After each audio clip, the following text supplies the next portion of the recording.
সশ্রদ্ধ দণ্ডবত প্রণতি। আমার পাশে দক্ষিণে যিনি ব্যাসপীঠকে শোভামণ্ডিত করে বসেছেন, উনি আমার স্নেহের, আমার পুত্র সম, আমাদের ছোট পণ্ডিত খ্যাত, যিনি এই অল্প বয়সেই শ্রীগুরু কৃপা ধন্য হয়েছেন, শাস্ত্র স্নাত হয়েছেন, অকৃত্রিম ভাগবত প্রশ্রবণ ধারায় এই বৈদিক সনাতন গৌড়ীয় সভ্যতাকে অগ্রগতির প্রচেষ্টা করছেন পিতামাতার আশীর্বাদে। তার প্রতি স্নেহাশিস শুভেচ্ছা, অভিনন্দন, তার সুদীর্ঘ ভাগবত জীবন প্রার্থনা করি। আজ আমরা ভাগবতী কথায় প্রবেশ করব, আপনাদের একান্ত প্রসন্ন দৃষ্টি প্রার্থনা করছি। সুধীজন, ভগবান তার সার্বভৌম গীতা শাস্ত্রে তিনি একটি শব্দ যোজন করেছেন, মামেকং শরণং ব্রজ,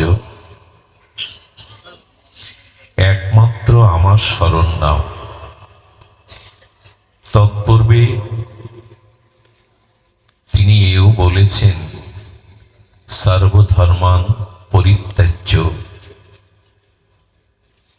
অর্থাৎ অন্য সকল কিছু যা ধর্ম বলে আমরা প্রতিপালন করি, তুমি সেগুলিও ত্যাগ করো, একমাত্র আমার শরণ নাও।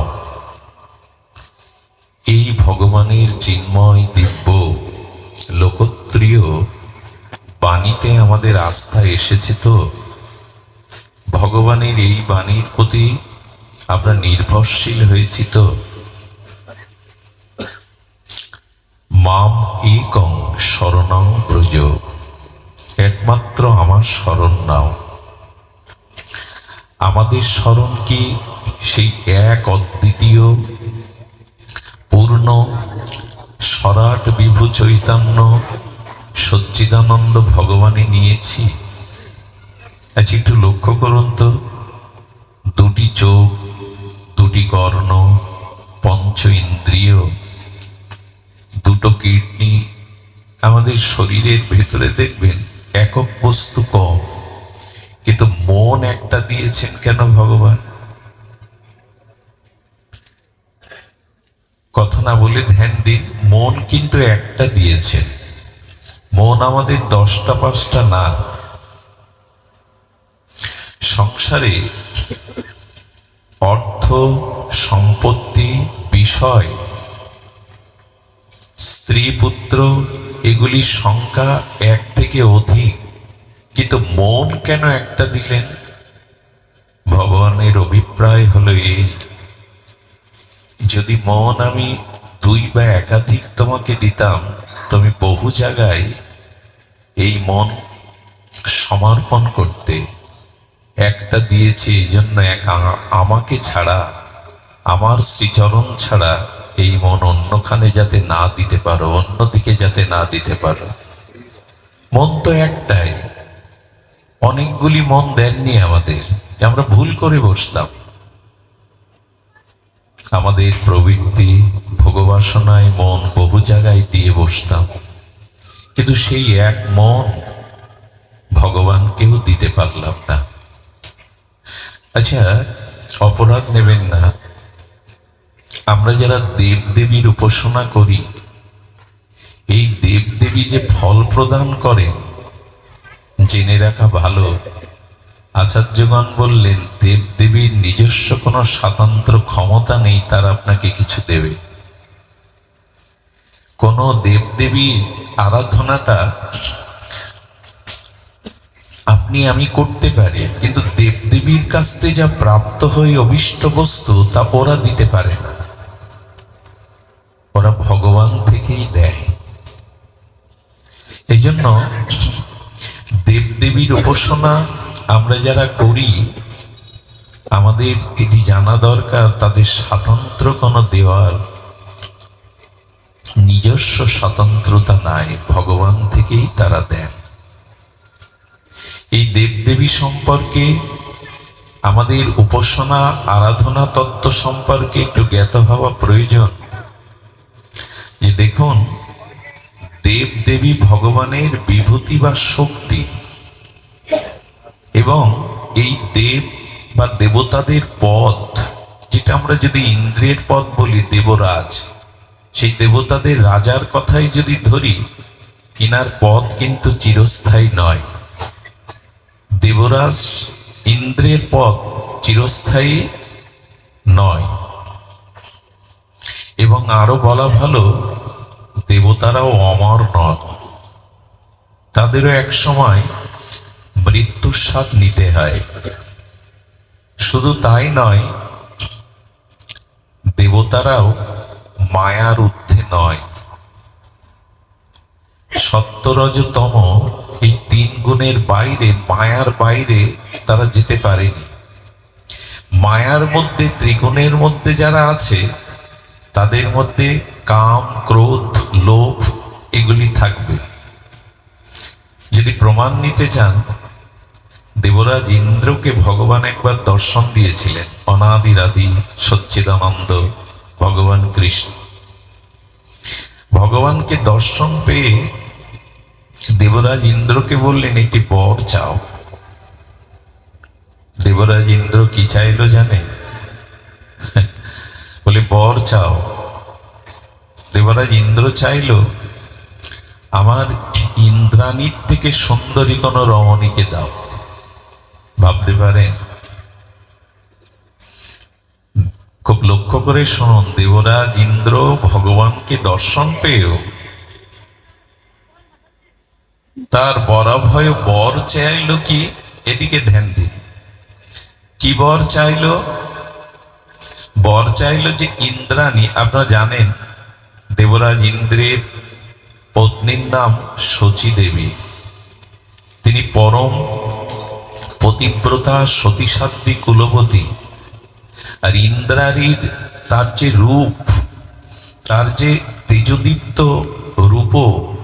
রূপ, সেটা বর্ণনাতীত। তবু তিনি বলছেন, তার থেকেও সুন্দরী আমাকে কোন সুন্দরীকে দিন। ভগবান মনে মনে হেসে বললেন, এই পদে থেকেও তোমার এখনো বাসনা যায়নি। মনে মনে বললেন, নাও, 1 কোটি শচীর থেকে আরো সুন্দরী রমণীকে সামনে সৃষ্টি করে রেখে দিলেন। প্রথম যাকে দেখলেন, ইনি হলেন উর্বশী। তাকে দেখেই দেবরাজ ইন্দ্র তাকে গ্রহণ করে চলে গেলেন। যদি বাসনা কামনা না থাকে, ভগবানের চরণ পেয়েও কেউ সুন্দরী চায়? মায়ার মধ্যে যারা আছে, এই সত্য-রজ-তম, তারা এই বাসনার মধ্যেই থেকে যায়, বাসনা উত্তীর্ণ হতে পারে না। গুরুদেবকে গিয়ে প্রণাম করছেন দেবরাজ ইন্দ্র, দেবতাদের গুরুকে, বৃহস্পতি। বলি, প্রভু আজ ভগবানের দর্শন পেয়েছি। উনি তো দেবতাদের গুরু, আচার্য। বলে, প্রসন্ন হয়ে ভগবান তোমাকে দর্শন দিয়েছেন কৃপা করে? বলে, হ্যাঁ। বলি, তো ভগবান দর্শনকে কি তোমাকে আশীর্বাদ দিলেন, বর দিলেন? বলেন, বর চেয়েছিলাম। কি বর চেয়েছ? তোমার পাশেই সুন্দরী কে? বলেন, সব কথা না শুনে বলে যাচ্ছেন, আমাকে বলতে দিন। বর চেয়েছিলাম সুন্দরীকে, তাই দিয়েছেন। মাথায় হাত দিয়ে গুরু বৃহস্পতি বললেন, বাহ বাহ, তোমার রুচি।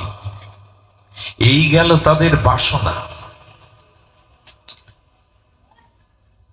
তাদের বাসনা, তাদের ভয় দেখবেন।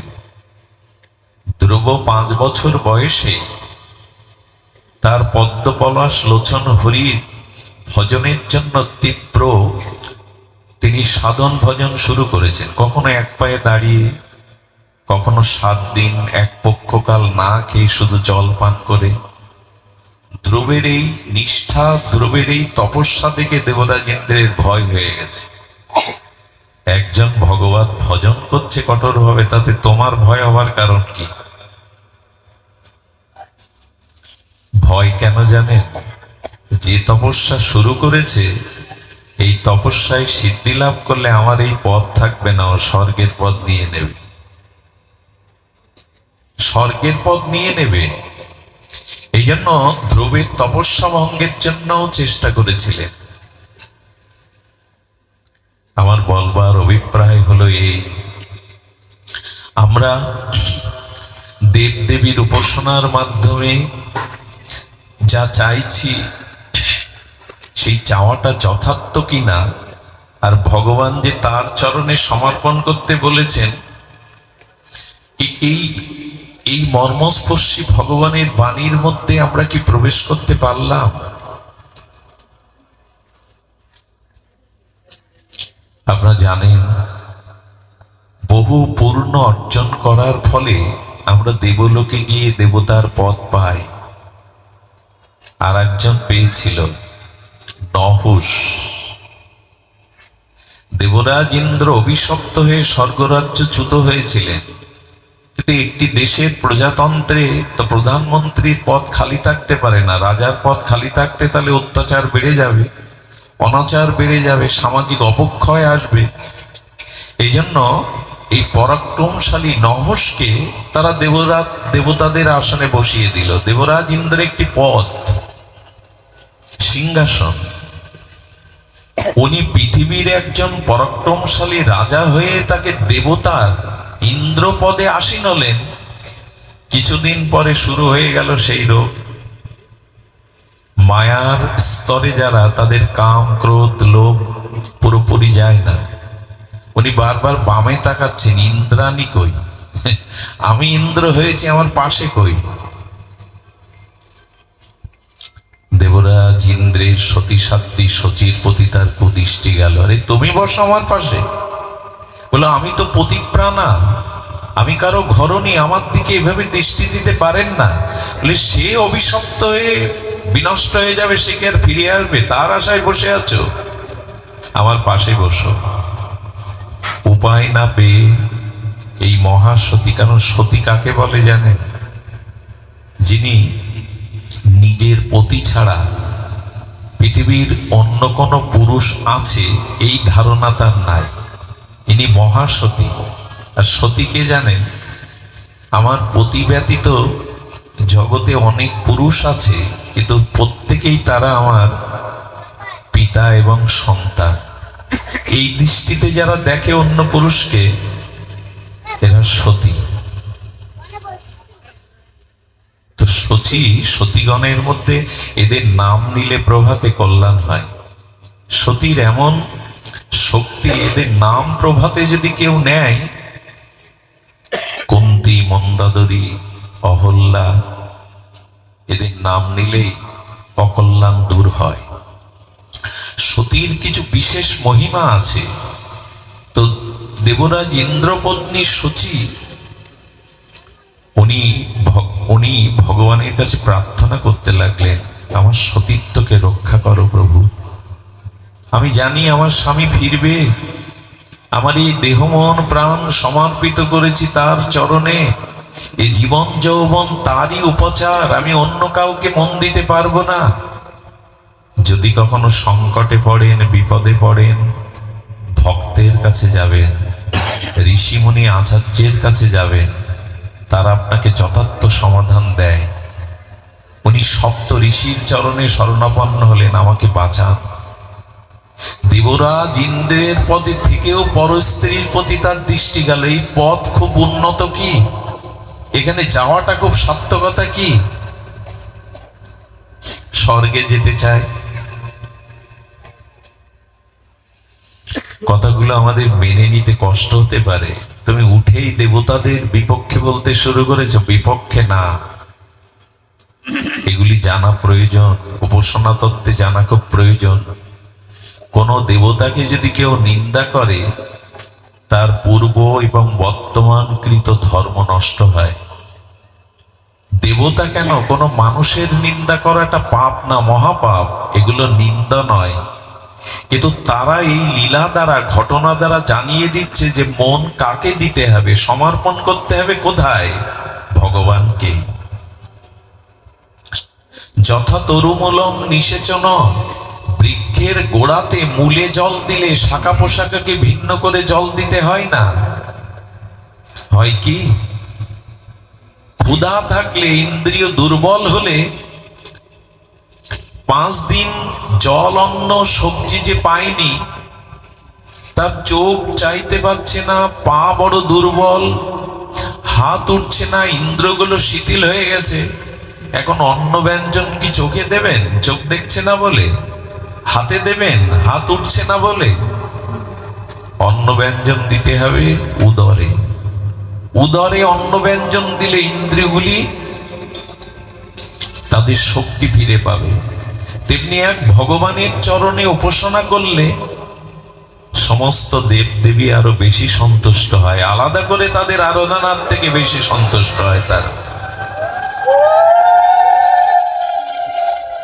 তারা আরো বেশি সন্তুষ্ট হয়। তবে যে দেব দেবীর উপাসনা, একটু ধ্যান দিন, একবার উলোদনী দিন। তবে যে দেব দেবীর উপাসনা আছে, এক্ষেত্রে সবাই, কারণ এখন আমরা তত্ত্ব বুঝতে না পেরে আমরা ওই বিষয়বস্তুকে নির্ণয় করতে পারি না। দেব দেবীর উপাসনা নিষেধ নয়, কিন্তু মূল কথাটি শুনুন। দেব দেবীর উপাসনা করে কোনো জাগতিক কামনা বাসনা চাইবেন না। উপাসনা করুন, আরাধনা করুন,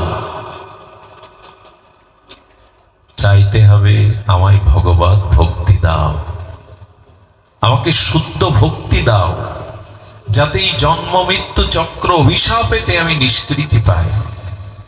জাগতিক কোনো ক্ষুদ্র কামনা বাসনা দেবদেবীর কাছে চাইবেন না। চাইতে হবে কৃষ্ণ ভক্তি দাও, ভগবত ভক্তি দাও। এটাতে দোষ নাই, তারা আপনাকে এই পথটুকে এগিয়ে দিতে পারে, কৃপা করতে পারে। আদ্যা শক্তি দেবী ভগবতী যোগনিক কোটি পরিপ্রীতা বৈষ্ণবী শক্তি কতজনকে এই কৃষ্ণ ভক্তি দিয়েছেন।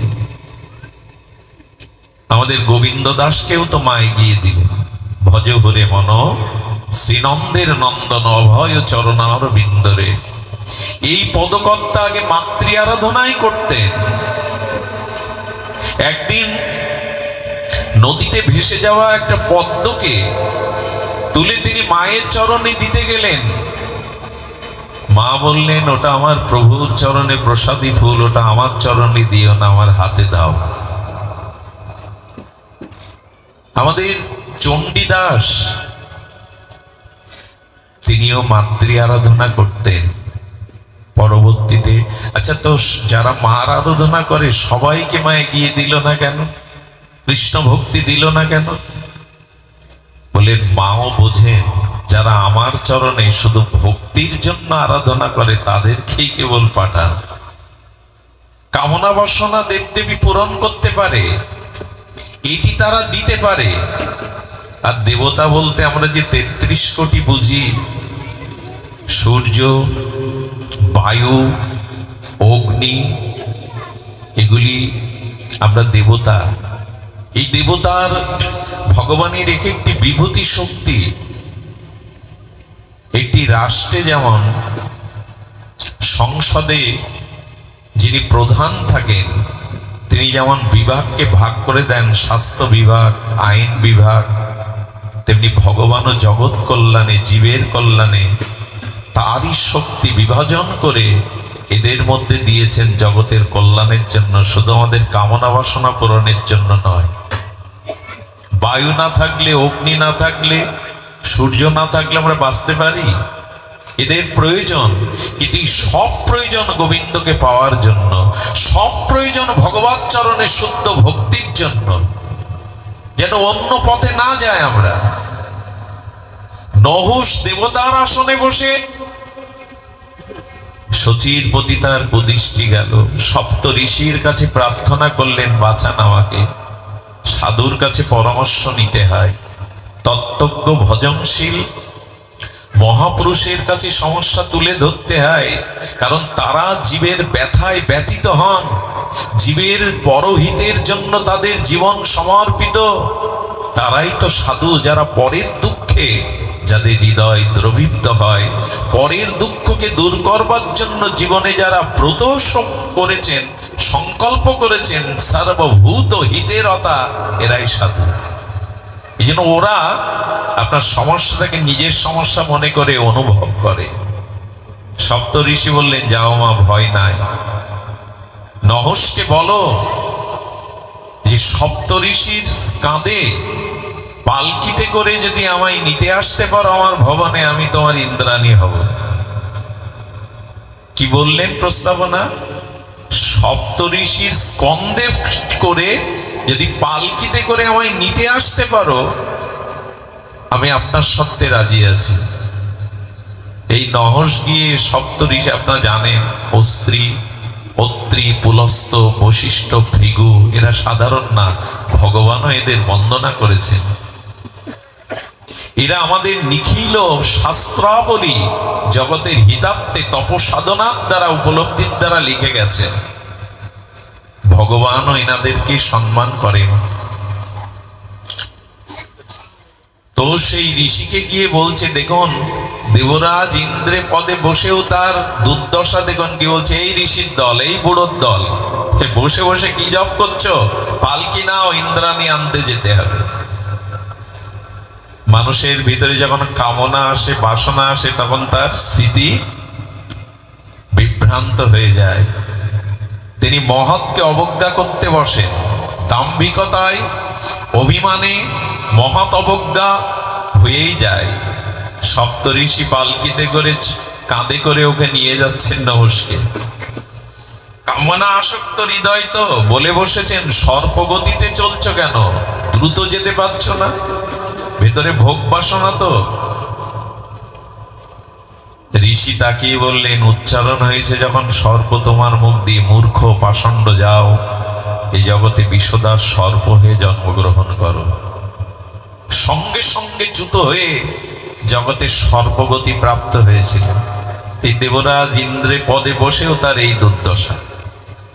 এই জন্য দেবদেবীর কাছে যদি কিছু চান, শ্রদ্ধা ভক্তি চান। ভারত সূর্য, যুগনায়ক বিবেকানন্দ, তিনি কলকাতা মহানগরীর বুক ছিঁড়ে ভাগীরথী গঙ্গার তীরে রানী রাসমণির মায়ের স্বপ্নাদিষ্ট যে দক্ষিণেশ্বর, এই দক্ষিণেশ্বরে জাগ্রত মা ভবতারিণীর মন্দিরে নিজের অভাব, দুর্দশা, কষ্ট, অর্থাভাব, অন্ন অভাব, ঋণগ্রস্ত এই যুবক স্বামীজি বারবার গিয়েও মায়ের কাছে নিজের ধন জন চাইতে পারেনি, সুখ সমৃদ্ধি চাইতে পারেনি। মায়ের কাছে চেয়েছিলেন, মা জ্ঞান দাও, ভক্তি দাও, শক্তি দাও, যাতে জগতের সেবা করতে পারি। যাদের ভিতরে শুদ্ধ তত্ত্ব জ্ঞান শ্রী গুরুদেবের কৃপায়, শাস্ত্র মহিমায় জেনেছে, তারা দেবদেবীর বিরোধী নয়, দেবদেবীর আরাধনা বিরোধী নয়, কিন্তু উদ্দেশ্যটা কি এটাই নির্ণয় করবার জন্য শাস্ত্র জ্ঞান দরকার, গুরু কৃপা দরকার। কি চাইতে হবে তাদের কাছে? দেশের রাষ্ট্রপতি যদি আপনাকে সাক্ষাৎকারের সুযোগ দেন কখনো, তা রাষ্ট্রপতি ভবনে গিয়ে কি বলবেন, আপনার গাছে লাউ হয়েছে, ভালো দুটো লাউ দেন? রাজার বাড়ি গিয়ে লাউ কুমড়ো চাইতে হয়? দেবদেবীর কাছে চাইতে হয়, টাকা দাও, ধন দাও, ক্ষমতা দাও, পুত্রের চাকরি দাও। এগুলি কি অবিনাশী? এগুলি পেয়েও কি মানুষের জীবন ধন্য হয়? এগুলি প্রাপ্ত হলেই কি জন্ম মৃত্যুর অভিশাপ ঘোচে? ঘোচে না। চাইতেই যদি হয়, ভগবত চরণে ভক্তি চাইতে হয়। এজন্য আমাদের উচিত যে ভগবত চরণে এই মামেকাং শরণাং ব্রজ, ভগবানের এই বাণীর দিকে দৃষ্টি। গীতা কোনো সাধারণ গ্রন্থ নয়, সর্ববেদান্ত সার, উপনিষদের সার। ভগবানের শ্রীমুখ এই চিন্ময় লোকত্রিয় দিব্য বাণী সারা পৃথিবীর ভূমিকে অধিকার করেছে গীতার এই দার্শনিক তত্ত্ব, এই মহিমা। এই জন্য ধ্যান দিন, এক মন যেন 10 দিকে না যায়। 10 জনকে দেওয়া যায় না, তাতে বিপরীত আচরণ হয়। ব্যভিচার মানে বিপরীত আচরণ। ব্যভিচার শব্দের অর্থ হলো বিপরীত আচরণ। আমাদের জন্য বিপরীত আচরণ না হয়। শ্রী ভগবানই আর প্রেম ভক্তি, শ্রদ্ধা ভক্তি প্রার্থনায় যেন আমাদের চাওয়া পাওয়া উপাসনার একমাত্র গতি হয়। ঠাকুর মশাইয়ের চাওয়া কেমন? নিভৃত নিকুঞ্জে যাইয়া সাষ্টাঙ্গে প্রণত হইয়া ডাকিব হা রাধানাথ বলি। দেখুন তো প্রার্থনা, নিভৃত নিকুঞ্জে যাইয়া সাষ্টাঙ্গে প্রণত হইয়া ডাকিব হা রাধানাথ বলি। এই প্রার্থনা করছেন ঠাকুর নরোত্তম প্রেম ভক্তির মহারাজ। শ্যাম গৌরী অঙ্গ দিবেও সোয়া চন্দন গন্ধ। এই প্রার্থনাই জানাচ্ছেন আমাদের প্রার্থনাগুলো যেন শশুক বাসনা কামনাই না হয়, আর এই জন্য শরণাগতি চাই। ভগবানের শরণাগতি হলো, আত্মসমর্পণ হলো সাধনার চরম সীমা।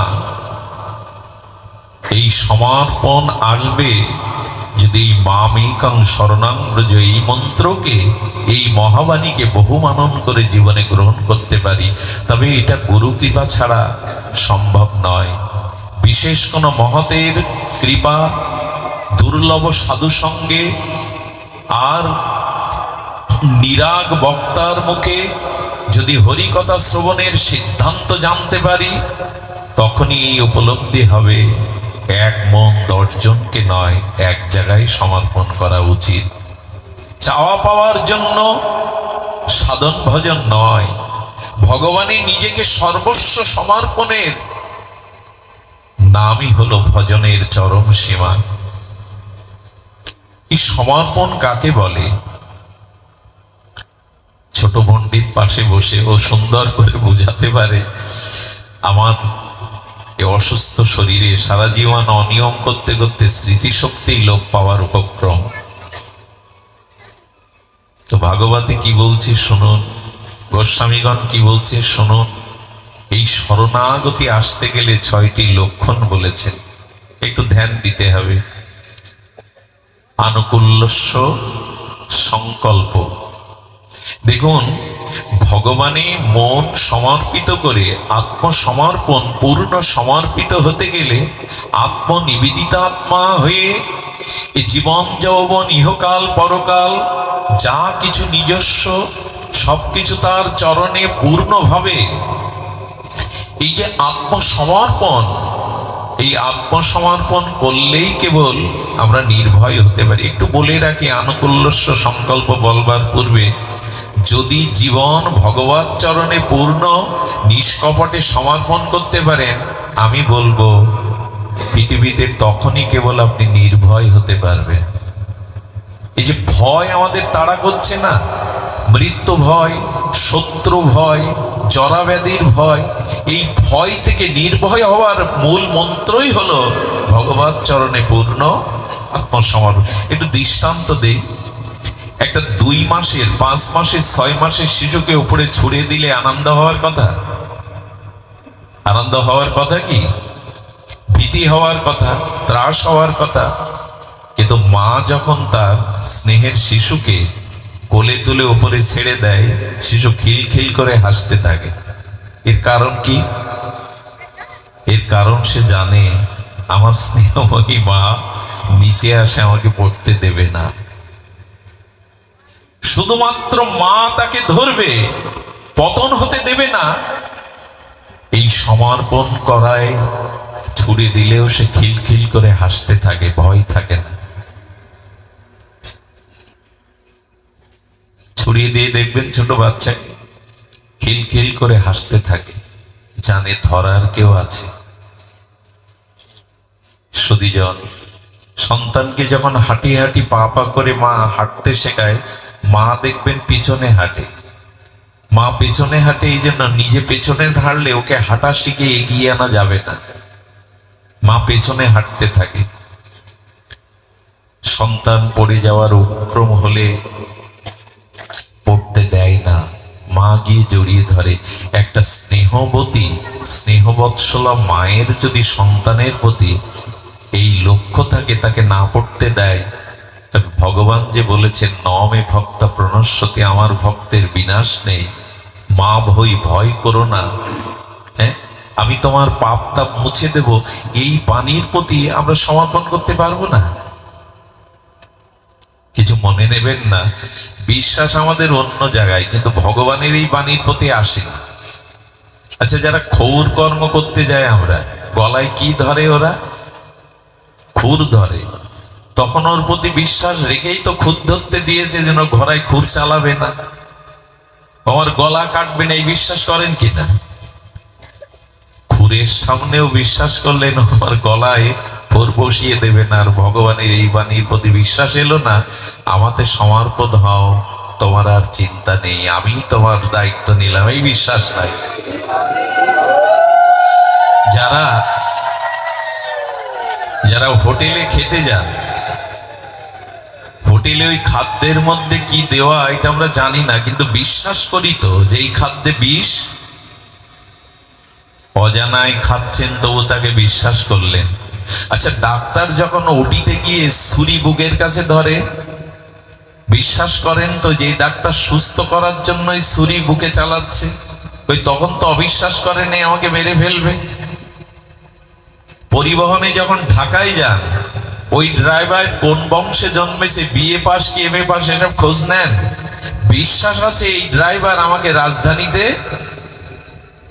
ড্রাইভারকে বিশ্বাস করলেন, নরসুন্দরকে বিশ্বাস করলেন, হোটেল বয়কে বিশ্বাস করলেন, ডাক্তারের ছুরিকে বিশ্বাস করলেন, আর ভগবানের এই বাণীতে বিশ্বাস এলো না। মামেকাং শরণং ব্রজ অহং তাং সর্ব পাপেভ্য মোক্ষামিষ্যামি মা শুচ। ভয় নাই। আজ আমাদের এত ভয় কেন? নির্ভরতা নাই। আমাদের রাজস্থানের রাজপুত, তখন ব্রিটিশ আমল, ইউরোপ থেকে বিয়ে করে, বাঙালি মেয়ে বিয়ে করেছে, জাহাজে করে আসছে ভারতবর্ষে। উতাল পাতাল তরঙ্গে জাহাজ ডুবু ডুবু, বিপদ সংকেত সাইরেন বাজিয়ে দিয়েছেন, জাহাজ যে কোনো মুহূর্তে ডুবে যেতে পারে। এই রাজপুত, তার কোমরে তলোয়ার, খাপের মধ্যে তলোয়ার, কিন্তু এরা বড় ভগবত বিশ্বাসী, ভগবানের ধ্যানে বসে গেছেন। নবপরিণীতা বধূ, সুন্দরী বধূ ডাকছে, লোক বাঁচবার চেষ্টা করছে, আপনি চোখ বন্ধ করে ধ্যান করছেন, উত্তর দিচ্ছে না। যখন বারবার এই প্রশ্ন করছেন, খাপ থেকে তলোয়ার বের করে ওর গলে ধরেছে, নবপরিণীতা বধূর গলে। তোমার ভয় হচ্ছে আমি তলোয়ারই ধরেছি? বলে ভয় হবে কেন, আপনি তো আমার জীবন দেবতা, পতি, আপনি আমার গলা কাটতে পারেন না। ধারালো তলোয়ার গলে ধরলেও যদি তোমার বিশ্বাস থাকে যে আমি তোমার পতি দেবতা, আমি তোমার গলা কাটতে পারি না, আমার একজন পতি আছে, আমি তার বিশ্বাসেই বসে আছি এখানে। ওই দিন জাহাজ ডুবিনি। ভরসাটা তো করুন। এত ভয়, এত যন্ত্রণা কেন? বারবার এই জন্ম মৃত্যু চক্রে, এই ভয়ের মধ্যে, মৃত্যুর অভিশাপের একটাই কেবল মামেকাং শরণাং ব্রজ, তার চরণে যথাযথ শরণাগতি আসছে না। শরণাগতির লক্ষণ আমরা পরে বলছি। এটা ছাড়া উপায়ও নেই বর্তমানে, এটা ছাড়া কোনো উপায়ও নেই। একবার এরকম জাহাজ ডুবু ডুবু অবস্থা, কিছু কিছু ঘটনা ঘটে পৃথিবীতে, আমাদেরকে এই দৃষ্টান্ত রূপে আনতে হয়। সবাই যখন ত্রাহি তারাই করছে, একটা 5 বছরের বালক আনন্দে খেলছে। সবাই ত্রাস হলে তো বাচ্চাদেরই ভয় লাগার কথা। তাকে গিয়ে একজন বলছে তোমার ভয় করছে না? বলো না তো। বলে কেন? বলে জাহাজটা যে চালাচ্ছে সে আমার পিতা, আমার বাবা, আমার ভয় কিসে? আমি জানি আমার বাবা আছে। পঞ্চপাণ্ডবের একটা আঙুল কাটতে পারতো না? ওরা 100 ভয় মারা গেল, পঞ্চপাণ্ডবের একটা পা ভাঙলো না? বলো ভাঙবে কি গো, সমর্পণ করে দিয়েছেন তো গোবিন্দকে, ওদের ঠ্যাংকে ভাঙবে?